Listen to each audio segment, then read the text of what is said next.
Hello friends, vanakkam. Welcome to Sumathi's Kitchen. Hello friends, welcome to Sumathi's Kitchen. நீங்க living in Singapore அப்படிங்கிற playlist தலைப்புல நீங்க வந்து பார்த்திருப்பீங்க. நிறைய நான் சிங்கப்பூர் பத்தியும் சிங்கப்பூருக்கு எப்படி வரணும், எப்படி வேலை தேடி வரணும், என்ன திங்ஸ் எல்லாம் உங்களுக்கு தேவையா இருக்கும் வந்தோன்னு அது மாதிரிலாம் நிறைய ஏகப்பட்ட தலைப்புல நான் வந்து பதிவு செஞ்சிருக்கேன். அதுல ஒரு அங்கமா தான் இப்ப இன்னொன்னு பார்க்க போறீங்க. இங்க சிங்கப்பூர்ல ஒரு சராசரி 4 பேர் உள்ள குடும்பத்துக்கு எங்களோட செலவு எல்லாம் எவ்வளவு ஆகுது, அதாவது காஸ்ட் ஆஃப் லிவிங் எல்லாம் எப்படி இருக்கு அப்படிங்கறத ஒரு ஐடியாக்காக தான் அந்த ஒரு வீடியோ போடுறேங்க. இது எல்லாமே ஒரு அப்ராக்சிமேட் ஃபிகர்ஸ் தான் உங்களுக்கு கொடுக்க போறேன். ஸோ இது ஒரு உங்களுக்கு ஐடியா இருக்கும். அதாவது இபில வரவங்க, ஒர்க் பாஸ்ல வரவங்க, எஸ்பாஸ்ல இருக்கவங்களுக்கு எல்லாத்துக்குமே அவங்க பிள்ளைங்களோட குடும்பங்களோட வரும்போது இந்த ஒரு வீடியோ உபயோகமா இருக்கும்னு நினைச்சுதான் இதை போடுறேன். வாங்க இப்ப என்னென்ன தேவையா இருக்குங்கிறத பாக்குறேன். இப்போ ஒரு சராசரி குடும்பங்கும் போது ஒரு 4 பேர் இருக்கீங்கன்னு வச்சுக்கோங்க. இப்போ முதல்ல நீங்க வந்தோடனே இங்க ஒரு வாடகை வீடை பாப்பீங்க. வாடகை வீடு அப்படிங்கும் போது இந்த 3 ரூம் 4 ரூம் அந்த மாதிரி பல வகை இருக்குங்க. இப்ப நான் சொல்ல போது ஒரு 4 ரூம் அப்படின்னா நீங்க கன்ஃபியூஸ் ஆயிக்காதீங்க. அதாவது ஒண்ணும் இல்ல, அது வந்து 3 பெட்ரூம் ஹவுஸ் தான். 3 பெட்ரூம் ஹவுஸ்க்கு வந்து ரெண்ட் வந்து இங்க சராசரியா $1800, அதாவது $1800 ஆகும். இது வந்து பிளஸ் ஆர் மைனஸ் இருக்கலாம். ஸோ ஏரியா பொறுத்து இருக்கு. நீங்க எம்ஆர்டி பக்கத்துல பாத்தீங்கன்னா அதிகமா இருக்கலாம், கொஞ்சம் உள்ள நீங்க தள்ளி பாத்தீங்கன்னா வாடகை கம்மியா இருக்கலாம். ஸோ இது முன்ன பின்ன இருக்கும். வாடகை வந்து $1800. அப்புறம் யூட்டிலிட்டிஸ் அப்படிங்கும் போது எலக்ட்ரிசிட்டி, வாட்டர், கேஸ், அதாவது கரண்ட், உங்களுக்கு கரண்ட், அப்புறம் கேஸ்ல தான் கேஸ் எடுப்புதாங்க. சிலிண்டரும் யூஸ் பண்றாங்க சில வீடுங்கள்ல. ஆனா எங்களுக்கு எல்லாமே இங்க பைப்லைன் கேஸ் தான் இங்க நம்ம ஸ்டவ், அதாவது சமையலுக்கு பயன்படுத்துறது. ஸோ கேஸ், அப்புறமா தண்ணி, இது 3க்குமே சேர்த்து யூட்டிலிட்டிஸ் அப்படின்னு பார்க்க போனீங்கன்னா $200 $200 ஆகும். இது எல்லாமே மாத செலவு தான் நான் சொல்றேன். $1800 வாடகை, அப்புறம் இந்த யூட்டிலிட்டிஸ் வந்து $200. அடுத்து இன்டர்நெட் வந்து $60 $60. டிவி, இப்ப கேபிள் சப்ஸ்கிரிப்ஷனுக்கு $40 $40. போனுக்கு, அதாவது நீங்க வந்து செல்போன், அதாவது நீங்க செல்போன் வச்சிருந்தீங்கன்னா அது வந்து $50 ஆகும், $50. டிரான்ஸ்போர்ட், இப்ப டெய்லி நீங்க வேலைக்கு போயிட்டு இருப்பீங்க, அதனால டிரான்ஸ்போர்ட், அதாவது பஸ், எம்ஆர்டி, இதுதான் முக்கியமான டிரான்ஸ்போர்ட்டிங்க. ஸோ அதுல நீங்க வந்து உங்களுக்கு $150 $150. டிரான்ஸ்போர்ட் $150 சொல்லியிருந்தேன். இது வந்து ஒருத்தருக்குங்க, அதாவது குடும்பத்துல 4 பேர் இருந்தீங்கன்னா அது தகுந்த மாதிரி மல்டிப்ளை பண்ணிக்கோங்க. $150 ஒருத்தருக்கு, மாதத்துக்கு ஒருத்தருக்கு $150. அடுத்தது வந்து முக்கியமா வந்து ஸ்கூலை பத்தி சொல்லுங்க. ஸ்கூல் வந்து இப்ப பிள்ளைங்களை பொறுத்து இருக்கு. நான் இப்ப பேசுறது வந்து லோக்கல் சிங்கப்பூர்ல உள்ள உங்க வீட்டு பக்கத்துல இருக்கக்கூடிய ஸ்கூல்ல, சிங்கப்பூர் பப்ளிக் ஸ்கூலை பத்தி தான் நான் பேசுறேன். ஸோ லோக்கல் ஸ்கூல் இதுன்னு சொல்லுவோம் நாங்க.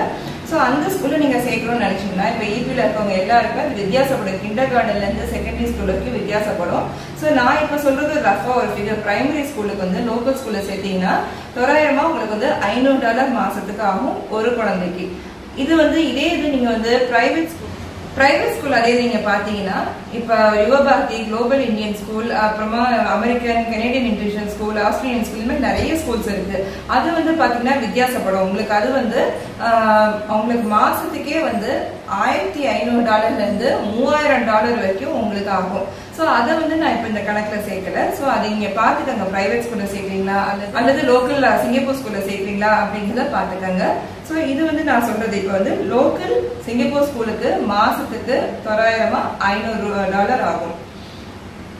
அப்புறமா வெஜிடபிள், அதாவது ப்ரொவிஷன்ஸ், இப்ப கிராசரி நம்ம வாங்குற மளிகை சாமான், காய்கறி, பழங்கள், இதெல்லாம் தான் சொல்றேன். இதெல்லாம் சேர்த்தா உங்களுக்கு ஒரு $500 ஆகும். அடுத்தது வந்து மிசிலேனியஸ், அதாவது இதர செலவுகள். அதாவது இதர செலவுகள்னா இப்ப நீங்க மாசத்துல குடும்பத்தோட ரெஸ்டாரண்ட் போறீங்க, மூவி போறீங்க. இப்ப மூவி சொல்லணும்னா இங்க சிங்கப்பூர்ல தமிழ் படம் அத்தனையும் உங்களுக்கு வந்துடும். என்ன சொல்ல போனா ஒரு நாள் முன்னாடியே ரிலீஸ் ஆயிடுங்க.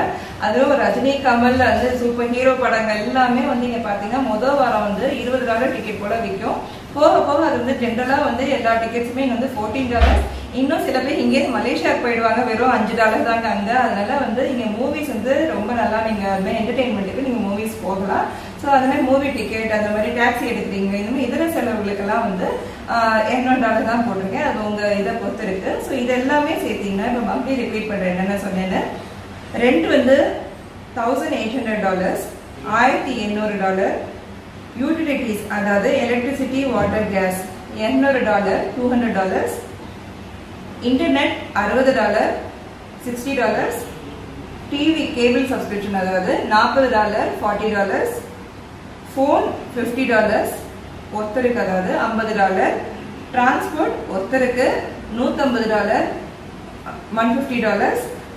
ஸ்கூல் வந்து primary school, local public school சொல்றேன் நான், $500, $500. கிராசரி அதாவது மளிகை சாமான்கள் அது வந்து $500, $500. மிசிலேனியஸ் இதர செலவுகள் வந்து $200, $200.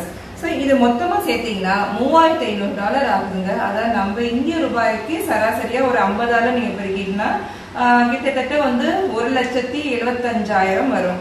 ஸோ இது வந்து பார்க்கறதுக்கு இவ்வளோ வாசல்னு பார்க்காதீங்க, எல்லாருமே தெரிஞ்சுக்கணும். அப்ராட்ல இருக்கிறவங்க எல்லாருமே அவங்கவுங்க சம்பளத்தை பொறுத்து, ஏன்னா சம்பளமும் நம்ம டாலர்ஸ்ல வாங்குறவங்க போது அதை நீங்க சம்பளத்தை பொறுத்து நம்ம செலவுகளும் இருக்கும். ஸோ இங்க வந்து 1,75,000 ரூபாய் இந்திய ரூபாய்க்கு ஆகுது. அதாவது $3,500 சராசரியா. நான் வந்து ரொம்ப கரெக்டா சொல்லியிருக்கேன். நான் சொன்ன மாதிரி பிரைவேட் ஸ்கூல்ஸ் மற்ற செலவுகள்லாம் நீங்க வந்து ஏறக்குறைய அப்படி இருக்கும். நீங்க அதை பொறுத்து உங்க பட்ஜெட்டை பார்த்துக்கோங்க. இந்த வீடியோ பொதுவாக நான் எதுக்கு போடுறேன்னு பார்த்தீங்கன்னா, உங்களுக்கு வரதுக்கு முன்னாடி இப்போ உங்க சம்பளம் எவ்வளோன்னு உங்களுக்கு தெரிஞ்சிடும். எவ்வளோ சம்பளத்துக்கு நீங்க எவ்வளோ குழந்தைங்களுக்கு செலவாகும், குடும்பத்துக்கு எவ்வளோ செலவாகும் அப்படிங்கிறது முன்னாடியே நீங்க ஆன்டிசிபேட் பண்ணி உங்களுக்கு ஒரு ஐடியா கிடைக்கும் அப்படிங்கிறதுக்காக இந்த வீடியோ போஸ்ட் பண்றேன் ஃப்ரெண்ட்ஸ். இது உங்களுக்கு உபயோகமா இருந்துச்சுன்னா நிச்சயமா உங்க ஃப்ரெண்ட்ஸ்க்கும் ஷேர் பண்ணுங்க. இல்லை இதுல ஏதாவது டவுட்ஸ் இருந்துன்னா மேற்கொண்டு என்னை கேளுங்க. எனக்கு தெரிஞ்ச விவரத்தை உங்கள்கிட்ட சொல்றேன். இது வரைக்கும் பார்த்ததுக்கு நன்றி, வணக்கம்.